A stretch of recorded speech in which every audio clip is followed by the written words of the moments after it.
남자가 자신을 노숙인이라고 진술을 했고요. 어머. 1박 2일 동안 A씨의 집에 머물면서 씻고 잠까지 자고 숙식을 해결했다고 합니다. 정말 싫다. 이 과정에서 집안에 있는 음식까지 또 일부 먹었대요. 하지만 귀중품은 사라지지 않았다고 합니다. 근데 지금 막 상상만 해도 너무 싫잖아요. 싫죠, 너무 싫죠. 여자 혼자 사는 집인데 남자가 들어와서 씻고 먹고 자고 정말 황당한데 저는 굉장히 무서웠을 것 같기도 해요. 근데 저 집을 잘 잠가놓고 갔는데 네. 그 집에 어떻게 오게 됐고 그 집을 진짜 가가지고 대문을 따고 들어갔으니 말이에요.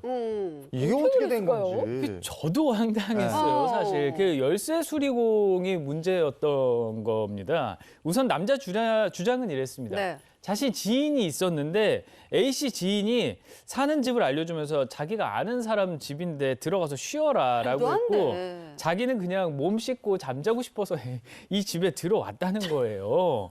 그렇게 사건이 발생하기 전날에 남자는 관리사무소에 태연하게 가서 네. 주민인데 비밀번호 잊어버렸으니까 문 열어달라 이렇게 요청을 했고요. 관리사무소 당연히 이 사람 모르는 사람인데 거절할 수밖에 없잖아요. 손톱 밑에 또 때가 새카맣게 끼어 있고 머리도 헝클어지고 의심이 갈 만한 정황이 있으니까 관리사무소 당연히 노했습니다. 근데 남자 포기를 몰랐습니다. 이번에 열쇠 수리공 불렀고요. 어머머. 도어락 비밀번호가 생각나지 않는다. 일단 도어락을 교체를 해달라. 이렇게 요청을 했고요. 네. 도어락 교체 비용으로 35만 원을 내고 도어락을 바꿔버렸습니다. 노숙인이 도어락 그게. 교체 비용 35만 원을 지불했다.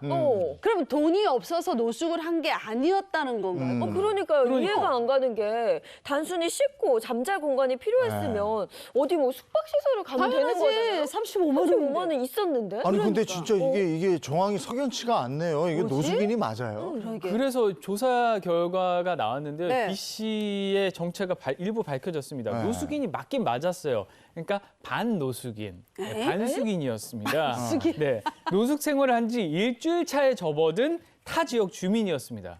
심지어 B 씨 부산이 아닌 서울에 주소지 두고 있었고요. 가족도 있고 일정한 금액이 든 은행 통장도 있었다고 합니다. 일이야. 하지만 범행 일주일 전에 서울에서 가족과 다툰 뒤에 부산으로 내려갔고요. 네. 부산시청 앞 광장 일대에서 노숙 생활을 했던 것으로 파악이 됐습니다.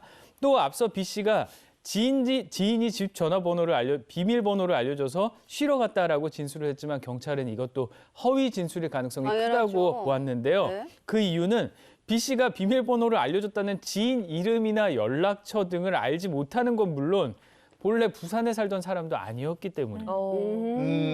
아니 지인이 집을 알려줬다고 그래놓고 그 지인의 이름도 몰라, 전화번호도 몰라. 진짜. 이거 뭐 그러면 이상하잖아. 그러니까요. 그렇지. 그리고 저는 이게 우연이었을까 싶은 게 일단 첫째는 여성이 혼자 사는 집인 걸 알고 그쵸. 있었고 그렇지. 두 번째는 해외여행 가서 집을 비우는 것도 알고 있었던 거잖아요. 어떻게 보면.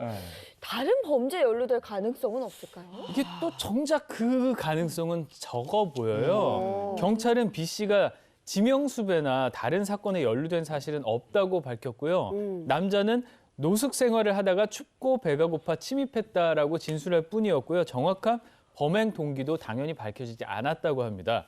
경찰은 남자의 진술에 앞뒤가 안 맞아서 신뢰하기가 힘들고 공범이 있는지는 확인하고 있다라고 설명을 했는데요.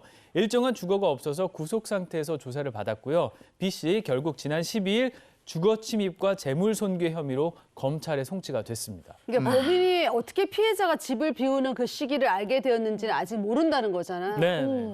A 씨가 얼마나 이거 진짜 너무 무서웠을 것 같아, 공포스러웠을 것 같아요. 그럼요. 낯선 사람이 이렇게 자고 있다, 문을 따고 들어왔다.